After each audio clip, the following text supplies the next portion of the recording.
On today's show, Kevin Durant opens up on why he wanted to get traded to the Suns and what went wrong in Brooklyn. Plus, does Giannis' injury mean trouble for the Bucks in the Eastern Conference? And does Nikola Jokic deserve to win a third straight MVP? All of that and much more coming up on today's episode of Locked On NBA. You are Locked On NBA, your daily NBA podcast. Part of the Locked On Podcast Network, your team every day. All right. Happy Friday, everybody, and welcome to Locked On NBA. I'm Wes Goldberg, and I'm joined by Adam Mares, and we come to you every Friday here on the Locked On NBA feed. However, you might be tuning in, YouTube, Odyssey, or your favorite podcast app.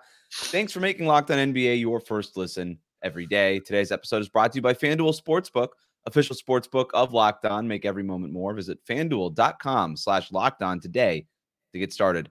We'll get to Giannis' injury and Nikola Jokic running away with another MVP award here in a bit, but let's start in Phoenix, where Kevin Durant was introduced as a member of the Phoenix Suns at his first press conference. Strangely done in front of 1,000 fans, one of the weirder press conferences I've ever seen. But I thought that was weird. I agree.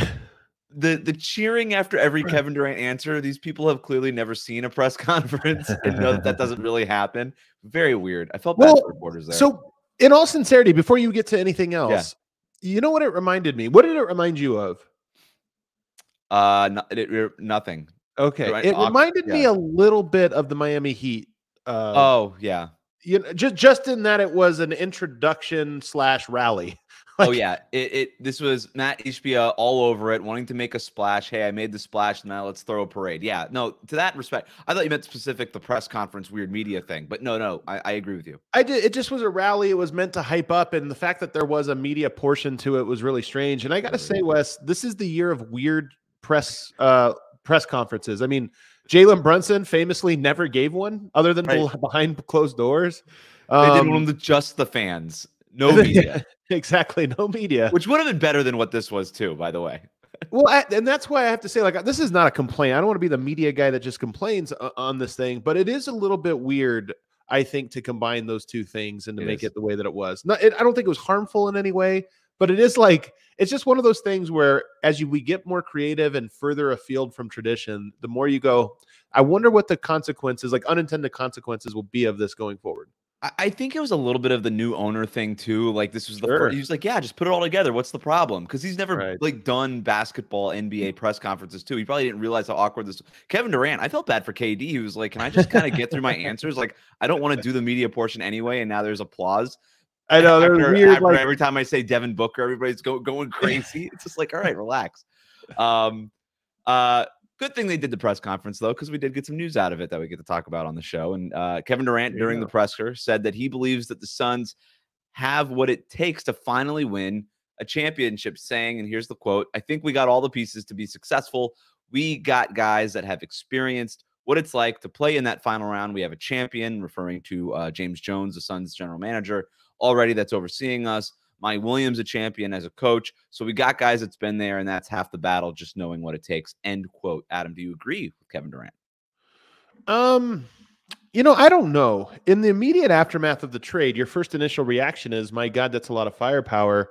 I think as I've watched the Suns, obviously without KD, but as you watch them, you realize they're just so thin, and they are missing like key pieces of traditional championship caliber. Did you not see Josh Okogie go off tonight? I mean, hey man, you're joking, but I love Josh Okogie.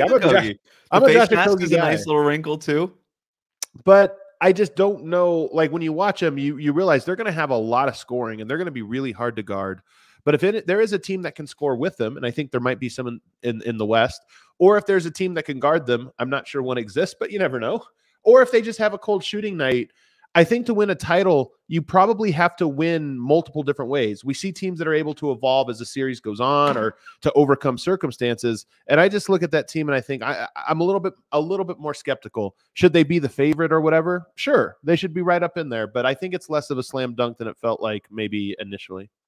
I think I would have been there with you if the Suns had done this trade in the offseason, like in July, as opposed to now. But if Kevin Durant can come back from this injury and play 90%, 85% of the defense that he was playing before the injury, then I really like this guy. We had not seen that level of defense from Kevin Durant in quite a long time, basically since he left the Warriors. And then him and Nick Claxton were anchoring that Brooklyn defense. if he's playing like that, then I think the Suns can win in a few different ways. Like they can outshoot you, but they can also defend really well too. I think there's a lot of good rangy defenders on that team. And if Kevin Durant's sort of the anchor of that with DeAndre Ayton, and if Ayton's bought in, obviously, which is a whole other subject, then I think that on both sides of the ball, they're going to be pretty good. Offensively, they're going to be absolutely elite. And defensively, I think they'll be good enough. Great rangy defender, Mikal Bridges. I mean, you know, and this is where I'm not trying to take anything away from KD. I'm just saying they had a guy that did that. You know, is KD going to match Mikal Bridges' defensive impact? Maybe, I guess you could say. I mean, he's a star. He's been there. But I don't know. It looks like that they're just a little bit thin. But we'll see. I thought the most interesting thing of the press conference, though, was actually not about the Phoenix Suns. I mean, you say a lot of platitudes. Every player goes to a new team, and when they get picked up like that in a trade, it's, hey, I think we can win. I came here because I believed in the guys, and I like the guys. Yeah. But I thought the stuff he said when asked, and again, this is where the setting became extremely weird, that you're doing this at essentially a rally. But when he was asked about those guys, he at least is presenting it as a sort of no regrets, you know, and talked about really how he grew from being around those guys. And you're talking about the Nets guys. The Brooklyn Nets guys, yeah. James Harden and Kyrie Irving in particular. I don't think he mentioned Ben Simmons. But in mentioning those guys, really he just talked about, hey, we just didn't play. And there was a lot of reasons for that. But I think that ultimately this won't – it almost like he was forming this in his mind, and I take him at face value, as not a failure, more as a missed opportunity, meaning they never got the chance to be a team. He mentioned, he was asked about Kyrie's trade request and said, you know, this again, here's the quote. I was upset that we couldn't finish. I thought we had some good momentum. It was a blow to our team. Speaking directly about the Kyrie Irving trade request. So I thought that was really interesting, and how he got emotional kind of talking about those days in Brooklyn, like actually emotional, not like fake professional athlete emotional. But I agree. I think he was being genuine, being sincere.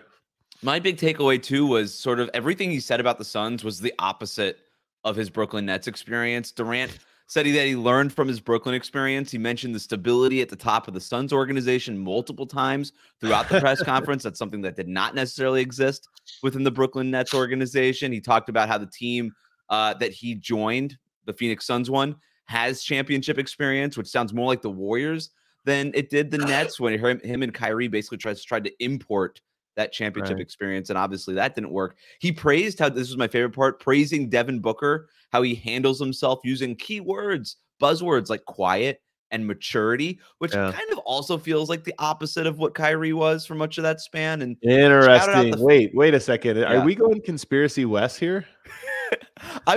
All I'm doing is reading between the lines. Okay. Shouted out the fans and the Suns, talking about how, like, back in 2007 and 2008 and stuff, he loved the Phoenix fans. First of all, I think Phoenix does have great fans. We saw in the playoffs, you know, some of the stuff. But again, name me a player that just switched teams at the trade deadline that didn't also say this exact thing. Yeah, Patrick Beverley is out in Orlando being like, Magic fans have always been really supportive. I love the pinstripes too, guys. The best fans in the world here out here in Orlando. It's just, I've always said. But also kind of a shot at the Nets fans who don't super exist in a real way, kind of feels like sometimes. But what really put it over the top for me, Adam, was just discussing bringing the Suns fans their first championship. And we know in Golden State that wasn't the case. Obviously, Steph, Draymond, Clay, they had won before Clay had gotten, or before Kevin Durant had gotten there. And in Brooklyn, he was trying to build his own thing with the Nets. We saw how that turned out. So the Suns are sort of, but that was like kind of starting from scratch. Like, yeah, that Nets team that I joined was kind of plucky fun, but they were like 500 and barely in the playoffs. Like, let's not overreact to it. The Suns are really sort of the best of both worlds, where they have the stability and the pedigree, right? But they're still sort of starved for that first championship. So they really represent kind of a sweet spot of what, I don't know, kind of what Kevin Durant, it kind of seems like he's been looking for the last 6 years almost, at least in theory. Wes, I'm worried about you. You went to the rally, you drank the Kool-Aid. I can't believe it.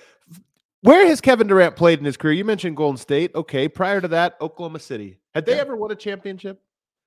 No, but they were kind of like a new made-up team too. Did they have a diehard fan base that showed up and showed out every single game and lived and breathed under? The answer is yes. They sold out every game. They had the difference is they doesn't have to play with Russell Westbrook anymore. He went to Brooklyn. He went to the Nets franchise. Did they have championships? I mean, there were a bunch of banners hanging in that rafters. No. So part of me looks at this, and again, the rally nature of this, and by the way, the quote you're talking about was one of those. It's a class. I've been at so many of these scrums. It was a classic. Player gets traded. Let's play the hits. Yep. And the question was, this is a fan base that doesn't have a championship, been around for 55 years. Wouldn't it be great if you brought that to the city? Like it was the ultimate, like, here, I'm going to give you the nice. Okay, but can I give KD a little bit of credit here?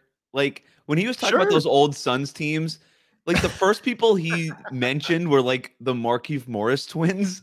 Like KD go the deep cuts, you know? It's like meeting your favorite artist and naming like you know, like one of those songs that like never made it as a single. Like that's just, I don't know. I appreciate it. Yeah. Like, Suns fans, I don't know. Appreciate that.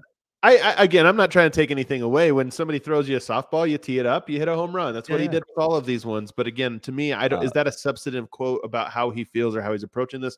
I think he likes these guys and they play a brand of basketball that I think he wants to win with. I actually think Phoenix is more like Brooklyn than they are like Golden State, and just stylistically.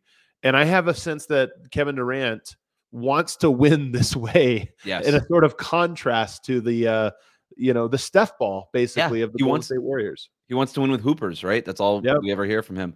A little bit of news here that broke late Thursday night. The NBA moved the Suns Thunder game on the Friday we get back from the All-Star break to national TV, to TNT. So maybe there's an expectation that Kevin Durant could make his return and make his debut for the Phoenix Suns at that point. Should also mention that the Suns played a game hours after this press conference. They lost to the Clippers 116-107. Obviously no KD in that one, but a fun game given how the Clippers have played, given how Kawhi has played most recently. Kind of an off night for him, missed his first 8 shots but on Thursday night, but a fun game. Yeah, Clippers are rising, and this was an off night, as you mentioned, from Kawhi, but yet they still managed to pull out a win. But again, Phoenix just so shorthanded that this is why I say they're so thin, really just missing Kevin Durant. But then you look at some of the guys that you're starting to rely on, Jacques Landale and, Ish Wainwright and stuff getting minutes off the bench. And you could just tell by the way the minutes distribution went tonight for Phoenix, they did not trust their bench for very long stints. I mean, those were 3-4 minute stints, and then rotate those guys off and get the starters back in. So they're thin. But I tip my hat to the Clippers. They're heading into the All-Star break with some momentum. And looking like they might be one of the teams in the West, one of the favorites. They're starting to convince me. Terrence Mann giving him good minutes at the 1. He was great. He was awesome. An off night from Devin Booker tonight, but look, this could be a potential playoff matchup that would be really fun. Obviously, with Kawhi playing at this level, and then Kevin Durant obviously being part of Phoenix now, that would be an awesome matchup in any kind of round. Yeah, 4-5 matchup. This would be a pretty wild 4-5 matchup. I think we're going to get it, though. Like, I think we're going to get some real crazy first-round matchups in the Western Conference this year. Just 20-plus games left, Adam, and we're almost there, man. Coming up next, should the lack of a championship ring prohibit Nikola Jokic from winning a 3rd straight MVP? I wonder what Adam thinks about that one. But first, today's episode of Locked On NBA is brought to you by the Nissan Ariya. Nissan's most electric player of the week is brought to you by the all-new, all-electric 2023 Nissan Ariya. And our electric player of the week is Jalen Brunson, averaging 34 points a game on 62% shooting. The Knicks are 2-0 this week, up to 6th place in the East. They are rising, starting to separate themselves from the play-in tournament race. So Jalen Brunson, good week for him. The Nissan Ariya, fierce yet refined, elegant yet exhilarating. It's a totally new way to see electric driving. Ariya delivers a unique driving experience, serenity, intuitive intelligence, and exhilaration all add up to a drive that calms and thrills at the same time. Roam free with plenty of range options with Nissan's most advanced battery ever and several range options based on trim levels.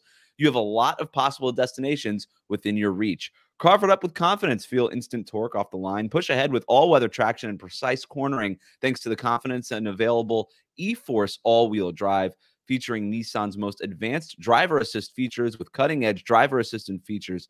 Ariya can help ease the commute with hands-off driving and even park all on its own. And with a sleek, lounge-like interior and innovative EV platform and timeless Japanese design gives Ariya a new kind of interior space that comforts and adapts to the moment. So go electric, get ahead. No more oil changes, emission tests, or engine tune-ups. A gas station stop, that's only if you need a snack. There are a lot of positives to an electric vehicle. The 2023 Nissan Ariya packs pin you to your seat, power, and premium intelligence all in one EV.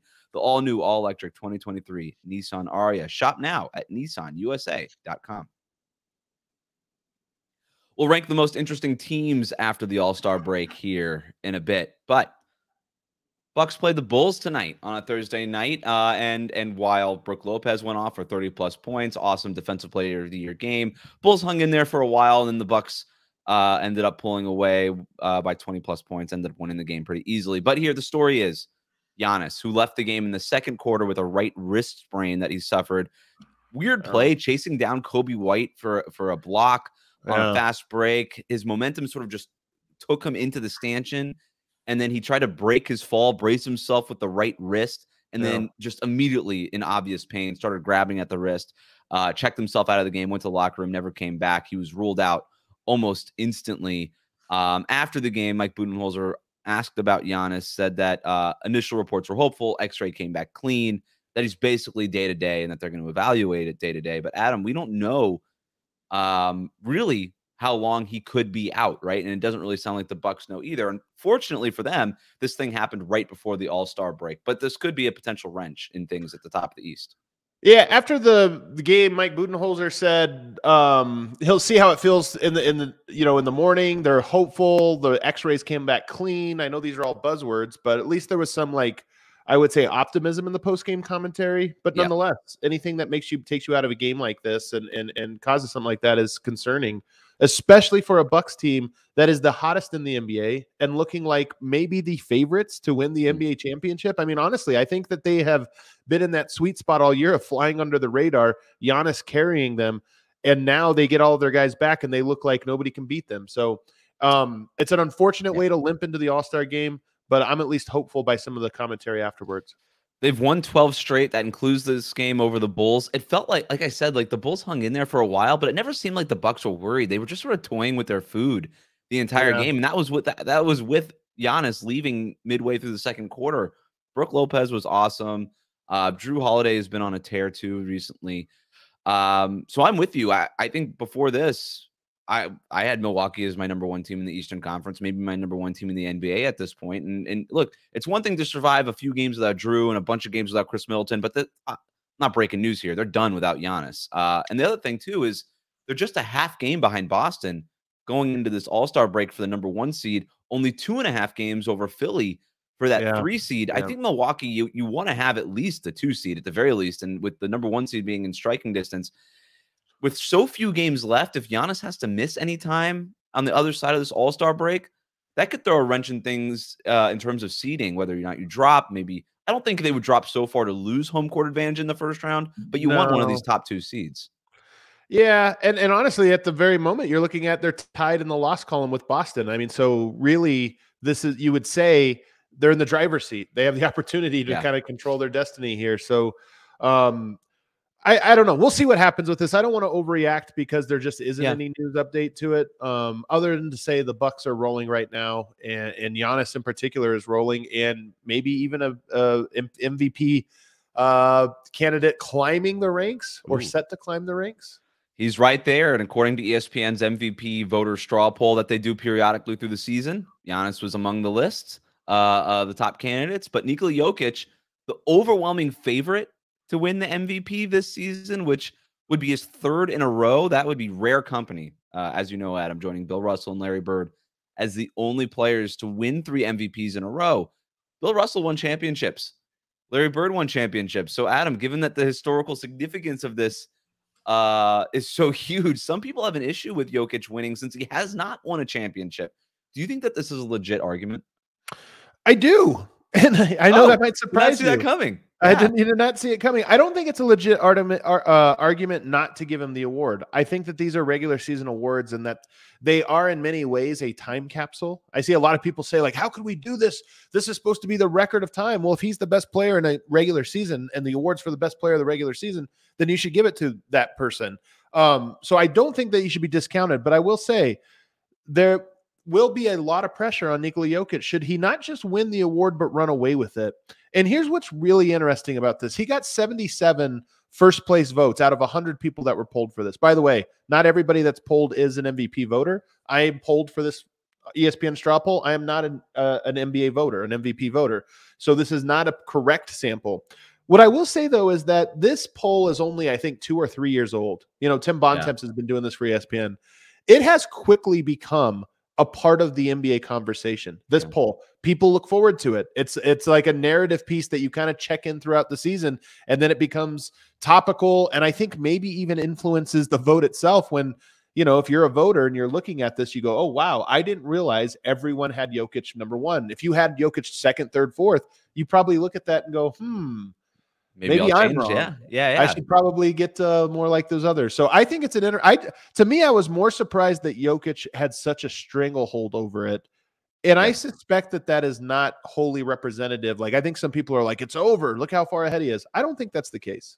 Well, look at last year. Joel Embiid got much closer to Jokic than I think a lot of people expected, right? And I do wonder if that will be the case again. Embiid kind of lower on this list than I thought he would be. Didn't get as many first place votes. I mean, his numbers are still insane. And then he beat Nikola Jokic head to head on Christmas. And I thought, like, okay, this is the moment. Every MVP voter that wanted to vote for Embiid can just point to this. And it just feels like that game has been forgotten about. Like, nobody even cares anymore. Well, that's the other thing about this poll is I think it's so dependent on where when it happens. If this took place 2 weeks ago when the 76ers beat the Nuggets and Joel Embiid had 47 points, I almost guarantee you that Joel Embiid would have come in higher. Yeah. I think that there's not just recency bias as in like last couple games, but recency bias as in the literal week that this straw poll goes out. And that's why I say I don't think it's totally representative. I think it's more of just a sense people have. But if we look at the schedule, the Nuggets host the Bucks on March 25th and the 76ers on March 27th. So Jokic, assuming everybody plays and participates, Jokic will go head-to-head against Giannis and then follow that up by going head-to-head against Joel Embiid. Right around that same time, the Bucks will play the 76ers. In fact, they play them twice, once in March and once in April. I think a week after those Nuggets games, they play each other. So in a 1 week period, you'll have a round robin basically between the top 3 candidates. And I think that will determine the MVP. I think everybody will make their vote based on that 1 week's worth of round robin style games.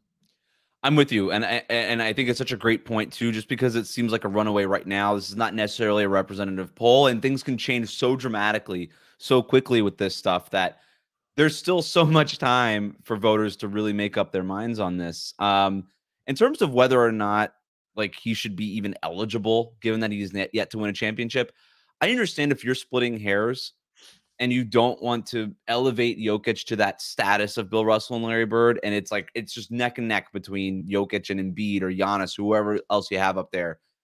I wouldn't fault a voter for being like, you know what, I'm just going to give it to Embiid. I'm splitting hairs. I can't really. I'm right. You could talk me one way or the other, and I'm just going to go with Embiid. Like I really don't have a problem with a voter doing that.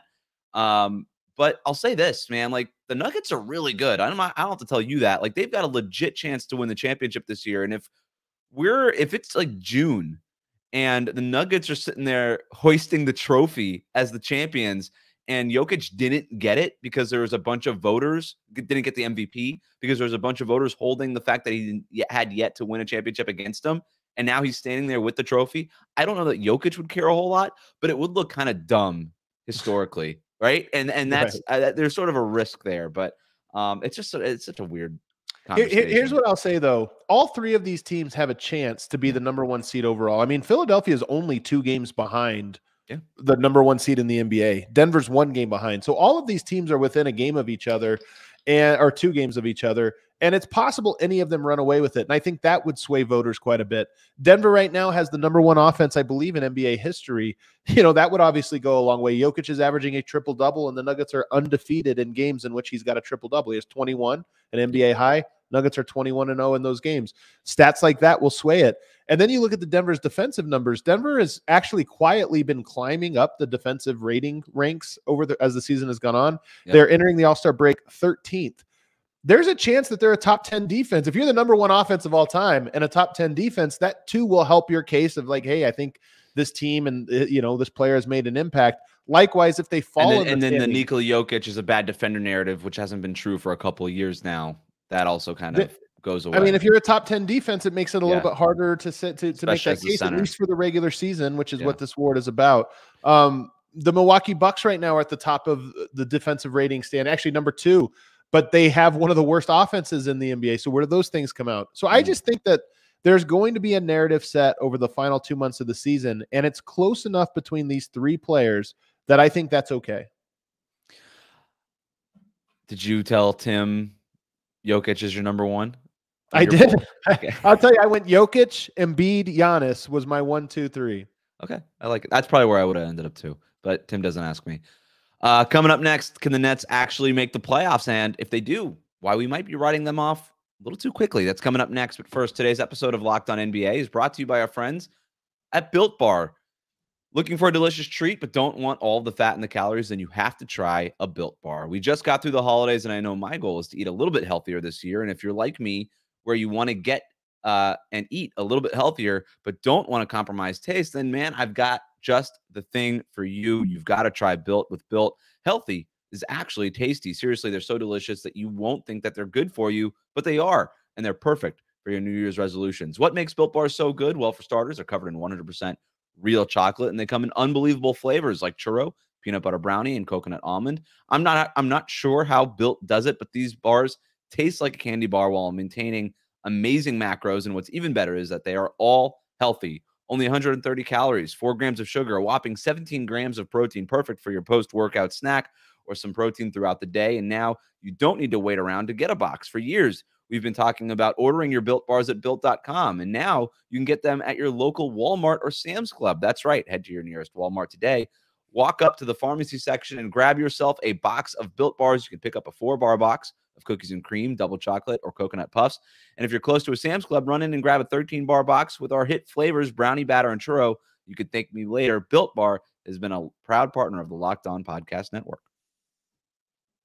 It is Friday, which means we're counting down to the weekend with our weekly power rankings. Adam, what do you have for us this week? So I wanted to look at, heading into the All-Star break, who do I think are the most interesting teams in the NBA after the All-Star break, coming out of the All-Star break, which this year is coming out of the trade deadline as well. Yep. Usually I only have 1 or 2 honorable mentions. I actually think there's a lot of interesting teams. So I'm going to run through the honorable mentions for you real quick. Okay. First, I have the Clippers, who, again, in the standings right now, they are seated 4th. They are 3 games in the loss column behind the Kings, just 1 game overall, because for some reason they've played a lot more games than the Kings have. They have a very good and realistic shot of catching Sacramento and getting a 3 seed. And they just might be a lot of people's picks. So for me, I'm intrigued. They got new pieces in Bones Highland, Mason Plumlee. They might get Russell Westbrook also, which would be weird. Yeah. They're interesting. The Mason Plumlee played great tonight. Like, he's a legit difference maker for them off the bench behind Zubac. And so, yeah, they're a game behind Sacramento for that 3 seed, Kawhi, PG. Like, they're finally stringing together games where they actually play. Right. And so they look every bit as a contender right now in the Western Conference, as long as they're healthy, which is the big if. And I guess that's the most interesting thing about them is their health.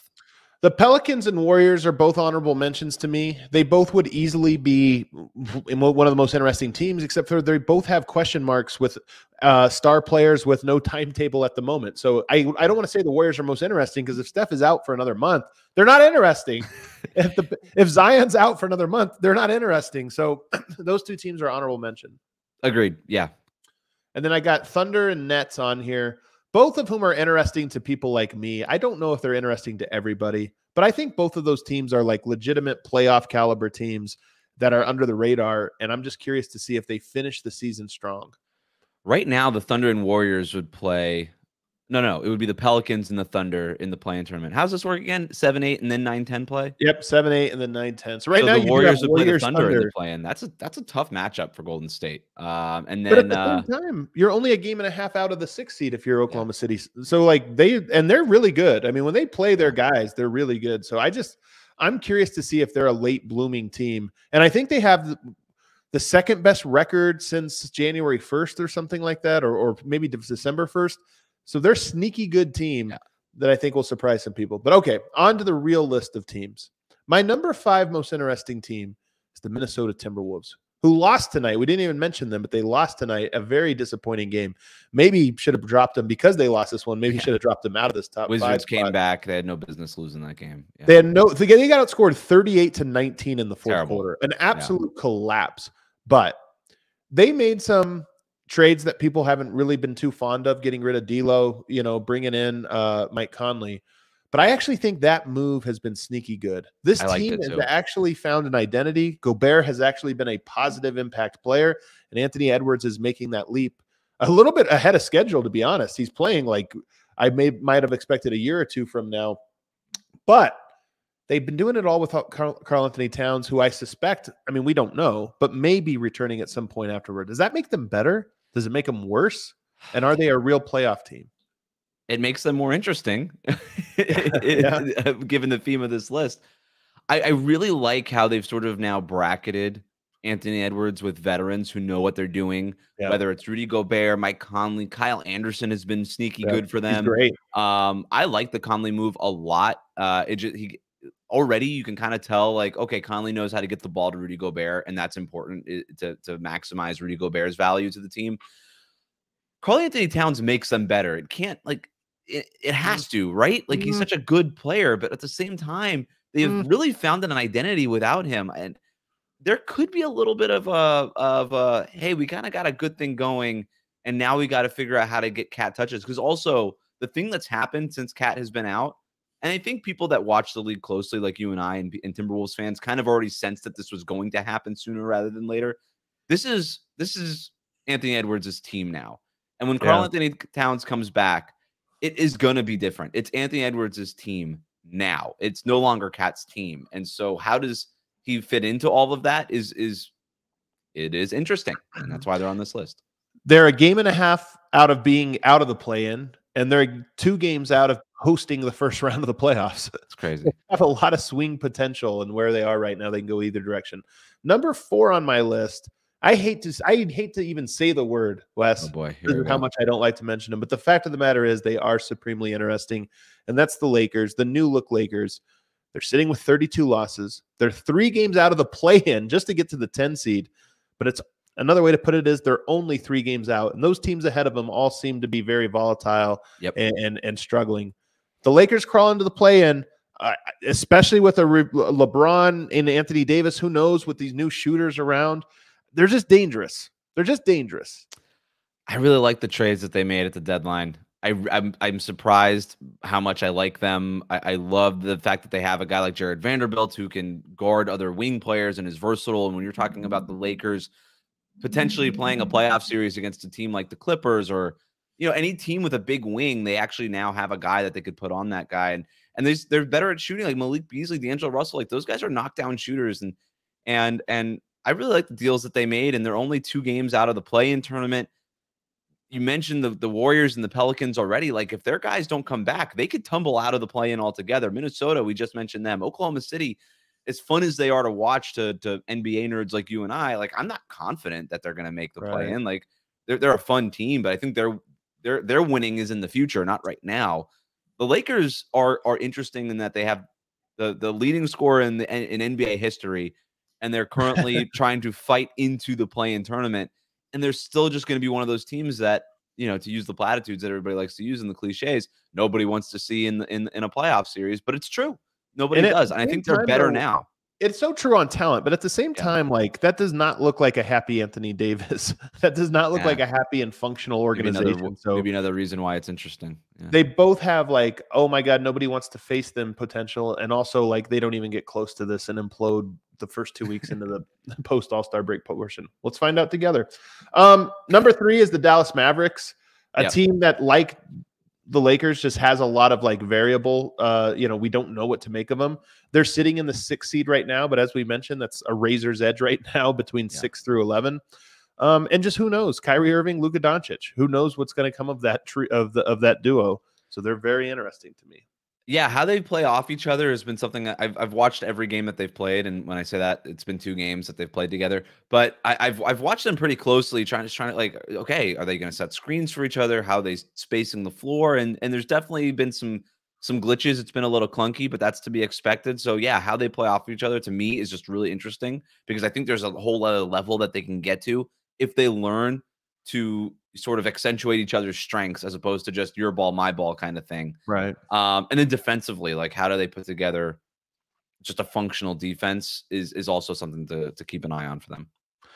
Then you've got the top two teams to me. Number 2 is the Milwaukee Bucks. We just mentioned them, but they've won 12 in a row. All year we've kind of said it's open, right? It's just so open this year. There's so many teams that could win, and Boston's never done it. I'm just watching this Bucks team going, everything's gone wrong for them. They haven't had Middleton for most of the year. Yet here they are, a half a game away from having the best record in the NBA, and they've won 12 in a row. They have one of the best defenses, that we've seen. They look very calm. They might be the best defense now that they have everybody healthy. I just look at them and I go, I wouldn't be surprised if heading into the playoffs we're saying, oh, it's the Bucks and then the field.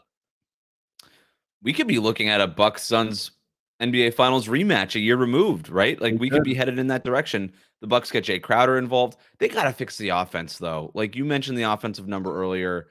They win without it. They win without it. And you know what? I also think a little bit of it is, I don't know how big of a deal it is because Giannis is so unstoppable when he wants to turn it on. And when he wants to kick into that gear, which he will in the playoffs, I don't know if there's an answer for him. So, and then Chris Middleton, when he's healthy, the offensive rating is better and all this kind of stuff. So I don't know, but they are interesting. And right now they have a 12-game win streak going into the All-Star break, coming out of the All-Star break, depending on Giannis's health. Could they extend that win streak? We've seen a few long win streaks already this season from a few different teams, but a win streak's always interesting. Yeah, they look to me like a juggernaut over these last few weeks, and I feel like I'm a little early on this one. I think we're a week away from everybody going like, oh my God, the Bucks are just better than everyone. And then the number 1 team, you knew who it was. It's going to be the Phoenix Suns. Yeah. I mean, as you mentioned, moving that to prime time to national television on Friday does make me think that, okay, maybe KD's coming back then. They're going to be must watch. I mean, I think they are going to be hot and cold. I think they're going to win some games by 30 points against good teams. And I think they're going to have some nights where you look at them and go, that's not a contender. But the nights where they're on, KD, Devin Booker, those two guys get the prettiest buckets in the NBA. And I think there'll be nights where they just look, they're fun to watch.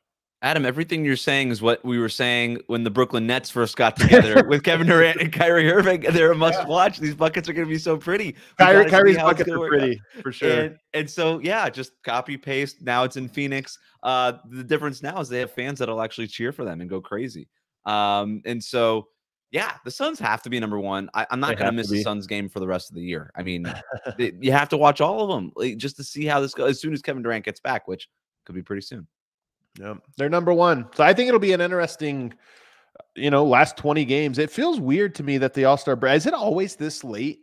Is it always just 20 games post All-Star? Feels like it's usually 30, 25, 30. This whole thing feels weird. And then the trade deadline was during Super Bowl week. Like none of the thing makes sense right now. The Super Bowl screwed up everything. I think they added that extra week to the football season. It pushed the Super Bowl back. Everything's backwards now. Everything's screwed up. It's a little weird. I blame the NFL.